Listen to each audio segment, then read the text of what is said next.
परम सत्कार योग गुरु प्यारी सात संगत जी, राधा स्वामी जी। सात संगत जी, हम सबके जीवन में छोटे बड़े हादसे तो होते रहते हैं जी। सब कुछ हमारे पिछले कर्मों के कारण हमें भोगना पड़ता है जी। और जब हमारे साथ कोई हादसा हो जाता है तो हम कितने ज्यादा दुखी हो जाते हैं, ये मुझे आपको बताने की जरूरत नहीं है जी। लेकिन अगर मैं कहूँ कि देहरादून के रहने वाले एक सत्संगी परिवार का पूरा घर आग में सवा हो गया और उसके बाद उस घर का जो मालिक थे वो इतने बड़े हादसे का शोक और दुख मनाने की बजाय चेहरे पर मुस्कान लिए जोर जोर से चिल्लाने लगे कि शुक्र है तेरा बाबा जी, बहुत शुक्र है तेरा। तो शायद आप भी सोचने लगोगे कि इस घर के मालिक को इस इतने बड़े हादसे के कारण बहुत बड़ा सदमा लगा होगा जी, जिस वजह से घर का मालिक चेहरे पर मुस्कान लिए बाबा जी का शुक्र कर रहा है। जब इसको ऐसा करते पड़ोसियों ने देखा तो बिल्कुल ऐसा ही पड़ोसियों ने भी सोचा था जी कि इन्हें शायद बड़ा सदमा लगा है जी, जिस वजह से ये दुखी होने की बजाय मुस्कुरा रहे हैं और शुक्र भी कर रहे हैं। साथ संगत जी, इस घटना से आपको बड़ी ही महत्वपूर्ण बातें सीखने को मिलेगी जी, जो हर इंसान को सीखनी और समझनी चाहिए जी, फिर वो चाहे सत्संगी है या नहीं है। देहरादून का रहने वाला ये एक अपर मिडिल क्लास परिवार है। देहरादून के मेन बाजार में इनकी बहुत बड़ी खिलौनों की दुकान है जी।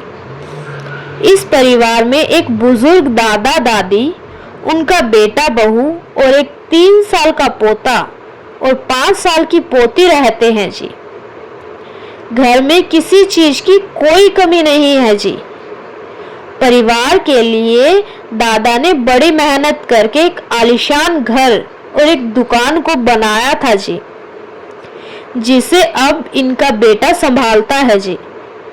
घर में एक नौकर भी रखा हुआ है जो घर के सारे काम संभालता है जी।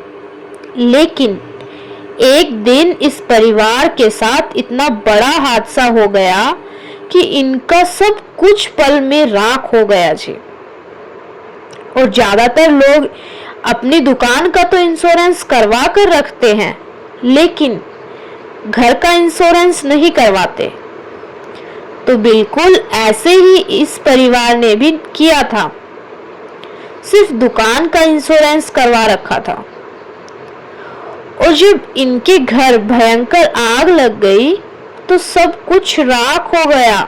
देखते देखते परिवार के दादा खुश होते हुए जोर जोर से कहने लगे कि शुक्र है तेरा मेरे बाबा जी, बड़ा ही शुक्र है तेरा। साथ संगत जी, ये कोई सामान्य बात नहीं थी कि इतने बड़े नुकसान के बाद कोई खुश होते हुए शुक्र करने लगे। इंसान की एक नेचर होता है कि इंसान का नुकसान होता है तो वो मालिक से शिकायत करने लगता है, दुखी होकर रोने लगता है जी। लेकिन यहाँ का नजारा कुछ अलग ही था, जिस वजह से पड़ोसी कहने लगे कि अंकल जी को सदमे से पागल हो गए हैं, जिस वजह से इतने बड़े हादसे के बाद दुखी होने की बजाय खुश हो रहे हैं।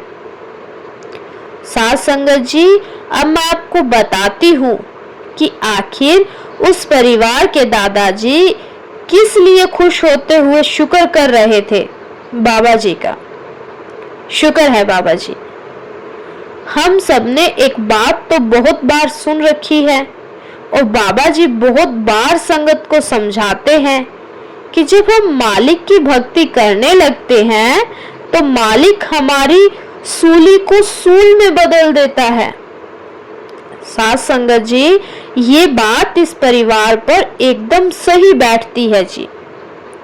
इनकी सूली को उस मालिक ने उस रात सूल में बदल दिया था जी। रात के लगभग 8 बजे हुए थे।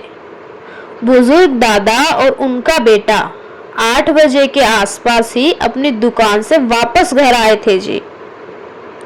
और आते ही इन्होंने अपने नौकर को कहा कि उनकी स्कूटर पंचर हो गई है और स्कूटर को अपनी दुकान के पास पंचर लगने देकर आए हैं। और नौकर को कहा कि तू जाकर हमारी स्कूटर ले आ, क्योंकि पंचर वाला रात को 9 बजे अपनी दुकान बंद करके चला जाएगा जी। तो ये सुनकर नौकर घर से निकलकर दादाजी की स्कूटर को लेने चला गया जी। और अंकल जी अपने बेटे के साथ हाथ मुंह धोकर सोफे पर बैठे ही थे कि अंदर से जोर जोर से चिल्लाने की आवाज आई। बच्चा रो रहा था। सब भागकर कमरे में गए और अंदर कमरे में जाकर इन्होंने देखा कि इनकी 5 साल की पोती के हाथ में कांच लग गया है और उसको बहुत ज्यादा चोट लगी है। इसका पोता और पोती अंदर कमरे में खेल रहे थे जी। और खेलते खेलते खिड़की का कांच टूट गया और कांच का टुकड़ा इनकी पोती के हाथ में घुस गया और वो जोर जोर से रोने लगी। ये देखकर सब घबरा गए और जब देखा तो इन्हें समझ आ गया कि कांच हाथ में ज्यादा अंदर जा चुका है और किसी डॉक्टर के पास जाने की जरूरत है जी। ज्यादा देर ना करते हुए इन्होंने अपनी पोती को गोद में उठाया और सब इतना घबरा गए थे कि सब के सभी कार में बैठकर डॉक्टर के क्लिनिक की तरफ चल दिए। और वहां क्लिनिक पे डॉक्टर ने कहा कि आप बच्ची को अस्पताल ले जाओ, क्योंकि कांच ज्यादा अंदर जा चुका है जी। और मेरे क्लिनिक पे इतने उपकरण नहीं हैं। तो ये लोग वहां से अस्पताल की तरफ गए और वहां डॉक्टरों ने एक छोटे से ऑपरेशन के बाद कांच बाहर निकाल दिया और हाथ पर दवाई लगा दी। इन सब काम में अब रात के 11:30 बज चुके थे जी। और ये सब लोग वहां से घर के लिए निकल चुके थे। लेकिन रास्ते में ही इनके पास इनके पड़ोसी का फोन आया और उसने जो बताया सब कुछ सुनकर इनके होश ही उड़ गए। पड़ोसी ने बताया कि आपके घर में आग लग गई है, लेकिन जब हमने देखा कि आपकी गाड़ी नहीं खड़ी और घर भी लॉक है तो हम समझ गए कि आप कहीं बाहर गए हो। ये खबर सुनते ही पूरा परिवार घबरा गया और जल्दी से घर पहुंचा। वहां पड़ोसियों की भीड़ लग चुकी थी जी। इनका नौकर भी घर के बाहर ही खड़ा था जी। नौकर ने बताया कि वो जब स्कूटर लेकर 9 बजे के पास घर पहुंचा तो उसने देखा कि घर में लॉक लगा हुआ है। और नौकर ने कई बार फोन भी किया, लेकिन अपनी बच्ची की चोट की वजह से बच्ची का पापा इतना घबरा गए थे कि उन्होंने फोन उनकी कार में ही रख दिया और बाकी सब लोग फोन लेकर ही नहीं गए, जिस वजह से बच्ची के पापा नौकर का फोन उठा न सके। कुछ ही देर में आग बुझाने वाली गाड़ी भी आ गई और वहां खड़े सब लोग बहुत घबराए हुए थे। लेकिन जो इस परिवार के बुजुर्ग दादा थे वो चिल्ला चिल्ला कर कह रहे थे कि मेरे बाबा जी का बहुत शुक्र है। और उनके चेहरे पर एक अजीब सी खुशी थी। पड़ोसी सोचने लगे कि हादसे से इनका सब राख हो गया है, जिस वजह से इनका दिमागी संतुलन खराब हो चुका है पूरी रात की कोशिश के बाद आग को बुझा लिया गया और अगले दिन परिवार वालों ने और पड़ोसियों ने दादाजी से पूछा कि क्या अब आप ठीक हैं? तो दादा ने कहा कि मुझे क्या हुआ था? तो परिवार वाले और पड़ोसी कहने लगे कि कल आप बहकी बातें कर रहे थे, सब कुछ खत्म हो गया है, लेकिन आपके चेहरे पर मुस्कान के साथ शुक्र था। साथ संगत जी, दादा ने जो बताया वो हम सब के लिए बहुत बड़ी सीख होगी। दादा ने कहा कि बाबा जी ने एक हमारी सूली को सूल बना दिया, तो क्या मैं बाबा जी का शुक्र भी ना करूं? ये सुनकर परिवार वाले हैरान हो गए जी और पूछने लगे कि हमारा घर खंडर बन चुका है और आप कह रहे हैं सूली को सूल बना दिया। दादा ने कहा कि बेटा, अगर हमारी स्कूटर पंचर ना होती तो हम अपने नौकर को स्कूटर लाने भेजते ही ना, और अगर हमारी बच्ची को चोट ना लगती तो हम अस्पताल किस लिए जाते? ये इतना बड़ा हादसा होना तो हमारे परिवार के साथ लिखा हुआ था, लेकिन बाबा जी ने इस हादसे को होने से पहले ही हमारी स्कूटर पंचर करी। पहले नौकर को घर से बाहर निकाला जिससे कि उसकी जान बच जाए, और फिर हमारी बच्ची को एक ऐसी चोट दी कि हम सब घबरा गए और सब के सब बच्ची को लेकर अस्पताल चले गए और पीछे से ये हादसा हो गया। सोचो, अगर हम रात को सो गए होते या अपने घर में होते और तब ये हादसा होता तो क्या आज हम बच पाते?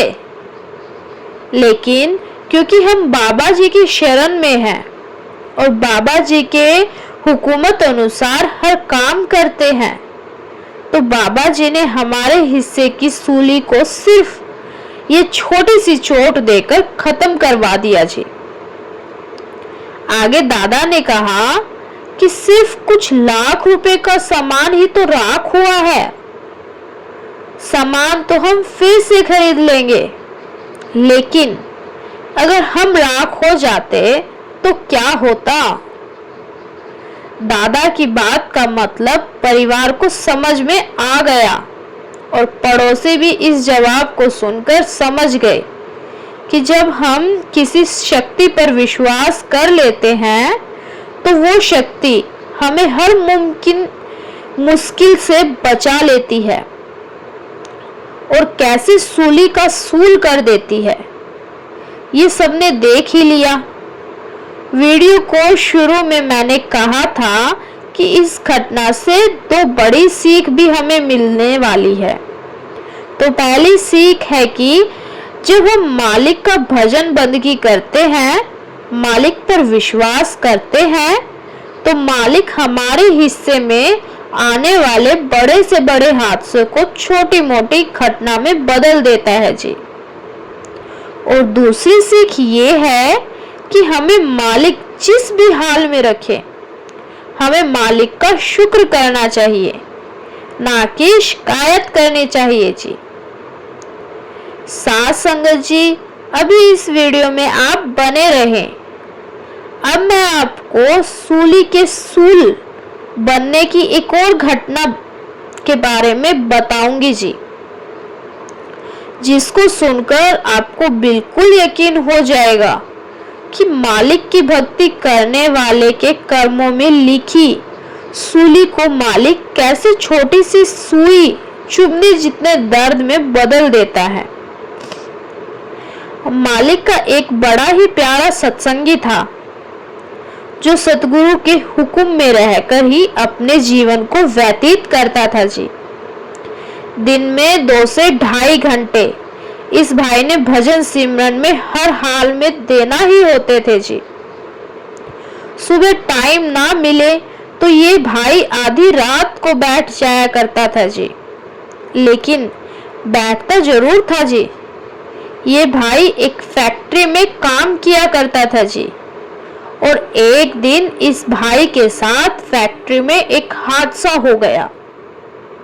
इसका एक पैर फैक्ट्री की मशीन में आ गया, जिस वजह से पैर की 2 उंगलियां कट गई जी। और जब इसके पैर की 2 उंगलियां कटी तो इसने रोने और चिल्लाने की बजाय मालिक का शुक्र करना शुरू कर दिया। ये कहने लगा, हे मेरे मालिक, तेरा शुक्र है कि तूने मेरे पैर को बचा लिया। पैर कट जाता तो मैं चल भी नहीं पाता, लेकिन तूने सिर्फ मेरी 2 उंगलियां कटने दी। इस भाई के साथ काम करने वाले लोग इस भाई के शुक्र करने वाली बात से बड़े ही हैरान हो रहे थे और कह रहे थे कि ये बड़ा अजीब इंसान है। पैर की 2 उंगलियां कट गई, लेकिन फिर भी ये भगवान का शुक्र कर रहा है। साथ संगत जी, ऐसे ही इस बात को कई साल बीत गए और एक दिन ये भाई रात में, जिससे कि मैं ठीक से चल फिर सकूंगा, समय अपने गांव से किसी दूसरे गांव जा रहा था और रास्ते में सुनसान जंगल था। ये भाई अकेला ही उस जंगल को पार कर रहा था कि इस पर कुछ लोगों ने हमला कर दिया और इसको बंदी बनाकर अपने साथ ले गए। वो लोग तांत्रिक थे और अपनी सिद्धियों को पाने के लिए अक्सर लोगों की बलि दिया करते थे। जब उन्होंने इस भाई को बंदी बनाया और अपने साथ ले गए तो इस भाई को वहां बांध दिया और वो लोग अपने देवता की पूजा करने लगे और इस भाई को कहने लगे कि तेरी कुर्बानी बेकार नहीं जाएगी, इसीलिए तू चिंता न कर। उस समय ये भाई अपने सतगुरु को याद कर रहा था। ये बाबा जी को पुकार रहा था कि बाबा जी उसकी मदद करे और उसको वहां से बचाए। साथ संगत जी, जिस रूह ने इतनी भक्ति कर रखी हो तो फिर मालिक उसके साथ इतना बुरा कैसे होने दे सकते थे। जब तांत्रिकों ने अपनी पूजा कर ली, इसके बाद भाई को बलि वाली जगह पर ले गए तो एक तांत्रिक की नजर इस भाई के पैर पर पड़ गई। उसने देखा कि इसके पैर की 2 उंगलियां कटी हुई हैं और इस हिसाब से यह एक अपाहिज है। इसके शरीर के अंग पूरे नहीं हैं। ये देखकर तांत्रिक ने बलि देने से रोक दिया और अपने साथियों से कहा कि अगर हमने इसकी बलि दे दी तो हमारा देवता हम पे बहुत नाराज हो जाएगा, क्योंकि इसके अंग पूरे नहीं हैं और ऐसे इंसान की बलि देने का मतलब है कि हम सिद्धियां प्राप्त करने की बजाय जो सिद्धि हमें पहले मिली हुई है वो भी हमसे चली जाए। ये कहकर तांत्रिकों ने उस भाई को छोड़ दिया और वहां से जाने को कह दिया। साथ संगत जी, आपको समझ आ गई होगी कि कैसे मालिक ने इस भाई के पैर की 2 उंगलियां कटवाकर इसकी गर्दन कटवाने से बचा ली। इसी को कहते हैं सूली को सूल बनाना। मालिक एक पल में बड़ी से बड़ी मुसीबत को छोटी से छोटी कर देता है, लेकिन ऐसा होता सिर्फ उन्हीं के साथ है जो मालिक की भजन बंदगी करते हैं, बाबा जी के हुक्म में रहते हैं। अगर हम सोच ले कि नंगे पैर चलकर किसी मंदिर में चले गए या फिर किसी नदी में जाकर नहा लिए तो मालिक खुश हो जाएगा, तो ऐसा बिल्कुल भी नहीं है। मालिक की खुशी सिर्फ हमारे भजन सिमरन करने से होती है और भजन सिमरन करने वाली रूह पर मालिक की कृपा हमेशा बनी रहती है जी। ये बात सच है कि पिछले जन्मों के कर्मों का फल तो हमें हर हाल में भुगतना ही पड़ेंगे, लेकिन जब हम भजन सिमरन करेंगे तो पिछले पापों के फल तो हमें फिर से मिलते हैं, लेकिन वो इतने छोटे रूप में मिलते हैं कि कई बार तो हमें पता भी नहीं चलता और हमारे कर्मों का हिसाब हो जाता है। लेकिन जो जीव भजन सिमरन नहीं करते, उनके पिछले कर्मों के फल दोगुने तिगुने होकर मिलते हैं और फिर हमसे सहे नहीं जाते और हम रोने चिल्लाने लगते हैं। इसीलिए अभी भी समय है, खुद को संभाल लो, इस इंसानी जामे का फायदा उठा लो, नाम की कमाई करो, जितना इकट्ठा कर सकते हो उतना कर लो। दुनिया और दुनिया की हर चीज आपके आने से पहले भी यही थी और आपके जाने के बाद भी यही रहेगी। पहले भी कोई और इस्तेमाल करता था और आपके बाद भी कोई और ही इस्तेमाल करेगा। साथ संगत जी, इसी के साथ मैं आपसे विदा लेती हूँ। कमेंट में राधा स्वामी लिखें और वीडियो को शेयर करने की सेवा जरूर कीजिए। और जो संगत इस चैनल पर पहली बार आई है, वो संगत के अपने इस चैनल को सब्सक्राइब करना न भूले जी। गुरु प्यारी साथ संगत जी, राधा स्वामी जी।